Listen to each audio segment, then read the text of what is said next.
Joining me now for more on this is the White House Senior Trade Advisor, Peter Navarro. Mr. Navarro, thank you for being here with us. Hey, Kate, how are you? I'm wonderful, and we're so glad to have you here with us. So if I can we start here with the president's announcement of these potential tariffs against Russia? In your analysis here, what sectors of Russia's economy would these tariffs target, and how does it differ from these economic sanctions that are already in place? Well, uranium and oil pop first to mind. We have a lot of that going around the world, and I think that might be a focus. There's a difference between sanctions and tariffs. The reality is that sanctions are effective, and they can be very effective. It's also true that Russia, China, Iran, other countries have made a concerted effort to figure out workarounds around the sanctions. So a combination of sanctions and tariffs will be a much more powerful disincentive to Russia to continue its seemingly unrelenting war on Ukraine. And try to prevent that workaround from other bad actors, as you mentioned. But what is the strategy in giving Putin 50 days here to end his offensive? This is the way the president likes to negotiate. He's letting folks know what's going to happen if. And look, President Donald Trump has done everything humanly possible to try to bring the two countries together in a peace deal. It's been very difficult, and lately President Putin has not been cooperative, so this is the next stage of that. I just want to stress that this is the way the White House works. We negotiate, whether it's on trade or whether it's on the issues with Iran or with Russia. And we have windows that we like to give people to do the right thing. The right thing here for Russia is to go to the bargaining table and come away with an agreement so millions of people stop being killed. I mean, it's getting into the millions now. It's a charnel house there.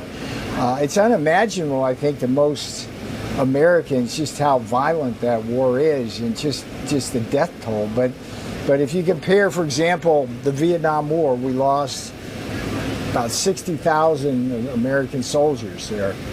Right now, it's in the millions when you combine Ukraine and Russia casualties. I mean, it's got to stop. It sounds to me like you would agree with the sentiment from some Republican senators that the goal isn't more tariffs and sanctions. The goal is to entice Putin to the peace table. Of course, exactly right. There are cases. President Trump has a strategic tariff policy, and tariffs are used in different ways.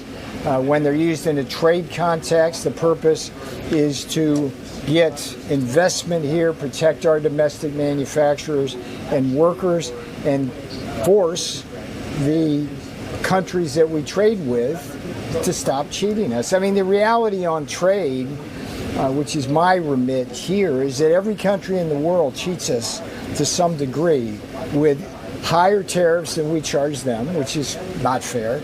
And what's even worse in many cases is what we call the non-tariff barriers, the way that Japan, for example, keeps our automobiles out of their market, or Brazil keeps some of the things out of their market. So what the president does with tariffs is level that playing field. What he's doing, though, in the case of Russia, he's trying to provide a strong incentive for peace, and good for President Trump.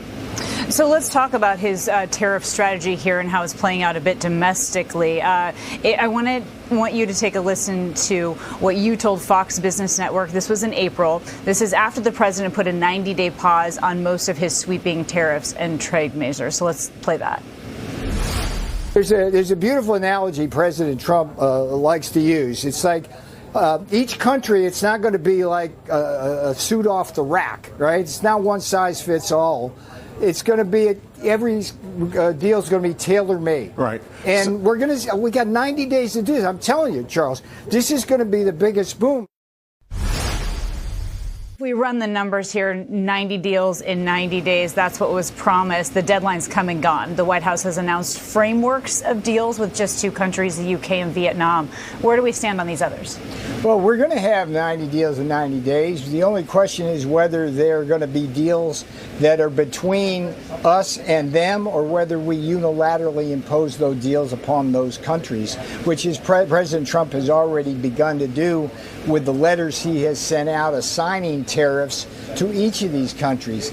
And with respect to the number 90, what we've got with just those letters alone and the tariffs we're going to charge, that's over 90% of our entire annual trade deficit, which is well over $1 trillion.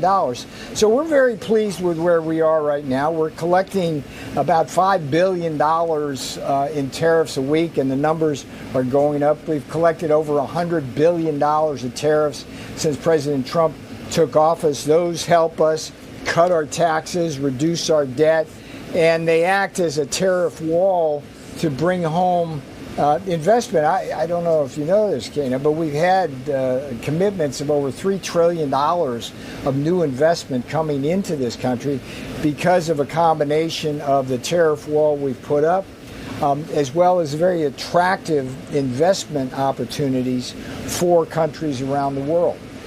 And are you seeing some of that, the dollar amounts that you're throwing out there, translate into metrics that the American people can benefit from? Think about families across the Rust Belt struggling with high housing costs, grocery prices, other rising costs. What are the metrics here that you have to demonstrate an uptick in that kind of economic prosperity, maybe especially even for auto workers? I'm sure you remember at that press conference, we heard from a retired UAW worker who said they were very hopeful they would see results from the auto industry tariffs in 6 months to a year. That was 5 months ago. Where are we at on that?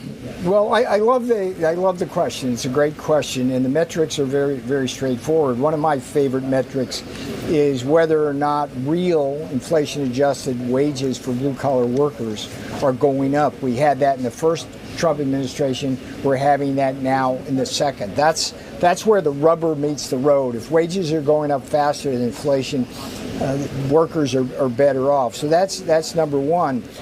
If you look at GDP growth, we want to grow more like 3% real GDP growth a year rather than 1.5 to 2 like we had back in the Obama and Biden years. So that's another important metric. And of course, the third leg of that stool is inflation, and we're seeing inflation continue to come down. I'm happy to report that egg prices are incredibly low today. So go out and have an omelet on the White House, because Brooke Rollins over at the Ag Department has done a wonderful job bringing those down. And we just had a report, Kana, from the Council of Economic Advisors, which is in the White House, which showed that the tariffs, since they've been imposed, the price of imports in this country have actually gone down, not up, which is a similar kind of experience we had in the first term. So it is all about the metrics: more jobs, less inflation, higher wages. That's a great start. And then more broadly, how many new factories are popping up? Mm-hmm. Yeah, I want to watch that closely. And of course, we'll be awaiting this new inflation data out tomorrow. White House Trade Advisor Peter Navarro, thanks for being on with us. Thank you. Good to talk to you today.